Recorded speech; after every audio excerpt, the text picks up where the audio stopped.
Okay, hello everybody. This is Mike. Brother, how you feeling today? I'm alright, man. Blessed as can be. How are you? Good, good. Nice to meet you, man. Nice to meet you as well. Where you from, brother? I'm from Buffalo, New York, born and raised. Raised there? You went to high schools there? Yeah, I went to MST Prep High School in Buffalo, New York. I dropped out at the 9th grade. I repeated the 9th grade 3 times, but because you know how they have that no kid left behind law or whatever, that was the only way that I would have passed. But because I was doing so bad in school, and I wasn't going to school like that when I was a kid, because I was in and out of juvie when I was as a youngster. And because I was doing so bad on my grades and stuff like that, like I just ended up dropping out when I was 16. And you never went back there to get GED or anything? I actually did go back for my GED when I was 17, but I was going out with this girl. It was actually like my first girlfriend, and she ended up dying over winter break. And left me kind of traumatized and stuff like that. So I stopped going to school because we were in the same classroom together. Sorry to hear that. No, it's all right. I mean, it's not all right, but I've learned to deal with it. You know what I mean? Yeah, I deal with a lot of trauma throughout my life and stuff like that. So how would you describe your childhood besides that?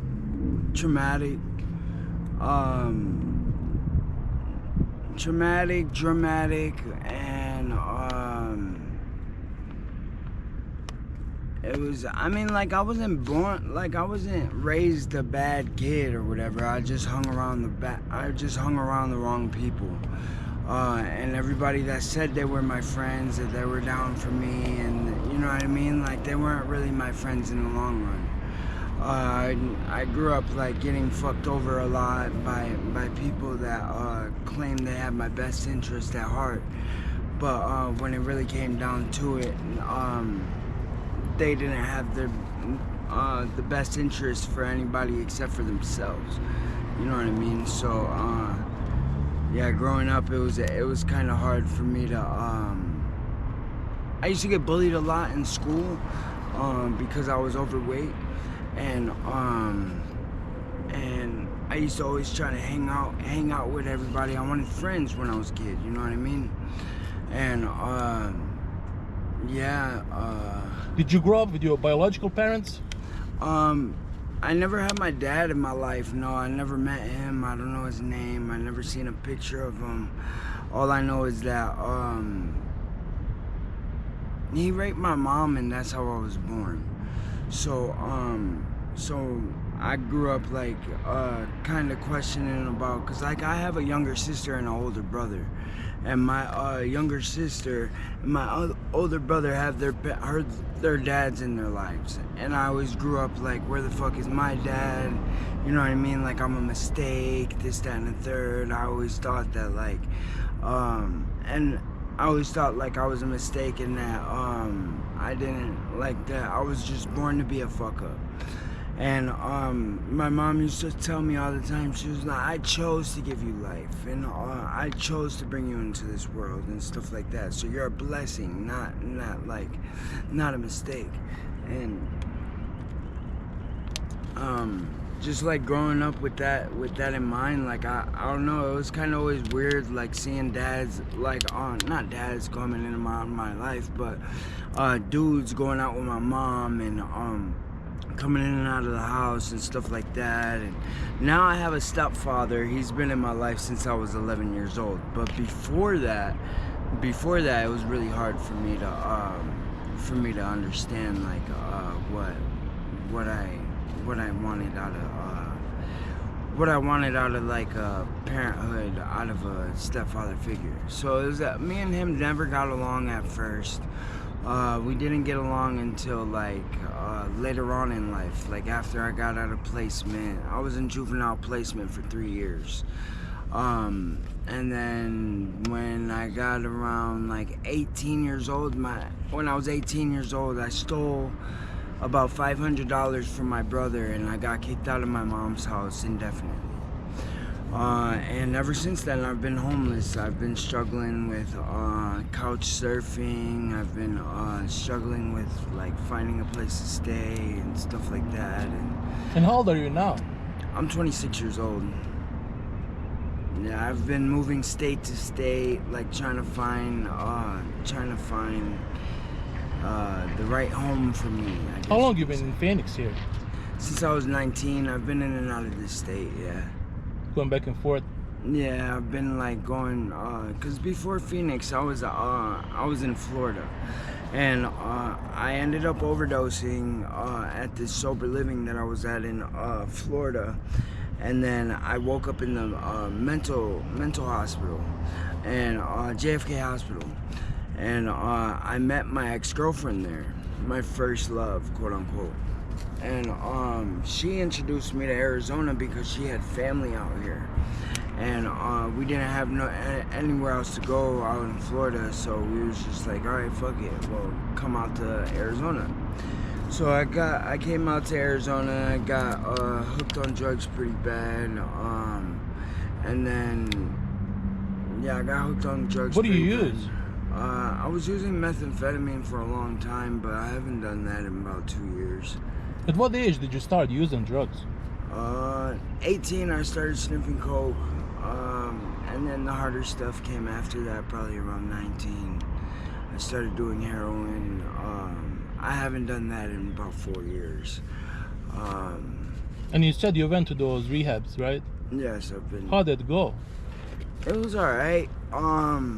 Yeah, it was alright at first. It's just kind of hard now because I don't have my private health insurance policy anymore. So without health insurance, it's really hard for me to get into a program or like any sort of facility that helps me, like with my drug addiction and stuff like that. So the only thing I really have to rely on now is like AA meetings and stuff of that nature. I don't really necessarily go, but that's the only thing that's there for me right now in my life. And how do you support yourself? I fly a sign every day to help me get the stuff that I need. Yeah. What's the vibe on the street here? What happened? What's the vibe on the street here? What's the feeling here on the street? I mean, it's cool.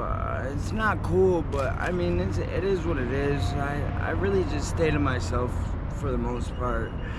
I chill with a lot of people, but that's only because I can't stand to be alone type shit. You know what I mean?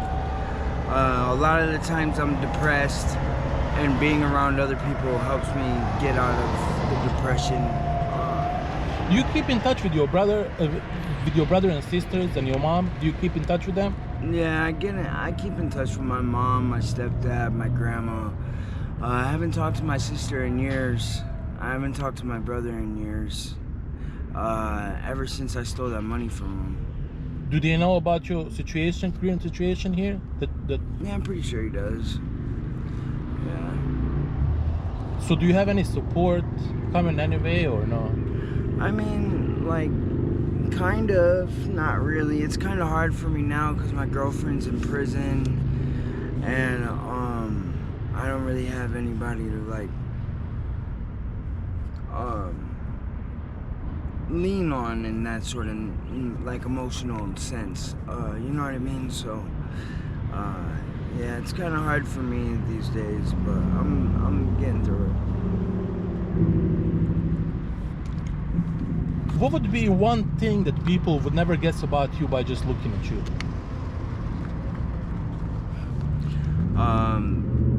I would probably say how generous and outgoing I am. How generous and outgoing I really am. Other than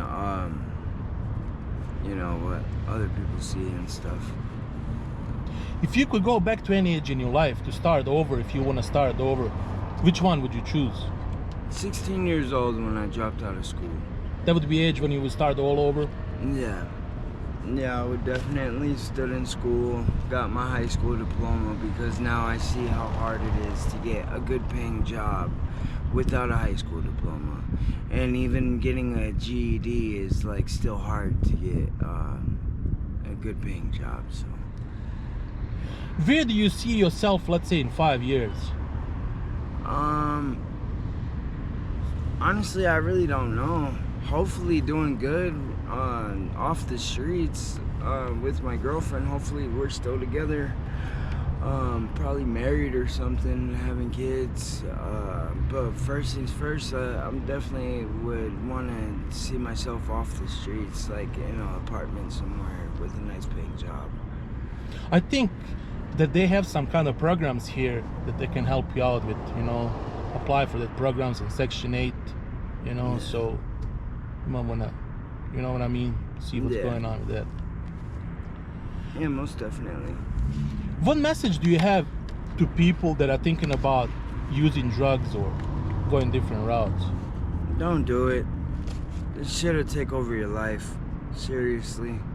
It'll take over your whole decision-making process. It'll take over the way you view the world. It'll take over everything nice and positive that you have about yourself and turn you into a person that you never thought you would ever be. So if you ever have a thought of using or wanting to use, don't, because it's not what people think. If you don't know how to control it, you don't know how to, they're just gonna, I really don't know how to say it, but it's really not anything that everybody, like, the feeling is cool and all that stuff, but it's not cool how you just, like, it just takes over. It takes over. Like, you get addicted, you know what I mean? Like, and it's really hard to, like, get off and stay off, and, And are you okay if I put this on my YouTube channel? Yeah, that's fine. Okay. Appreciate your honesty. Appreciate your story, brother. I wish you all the best going forward. And Life Enigma is going to pray for you, brother. Thank you. Thank you. God bless. Thanks, man.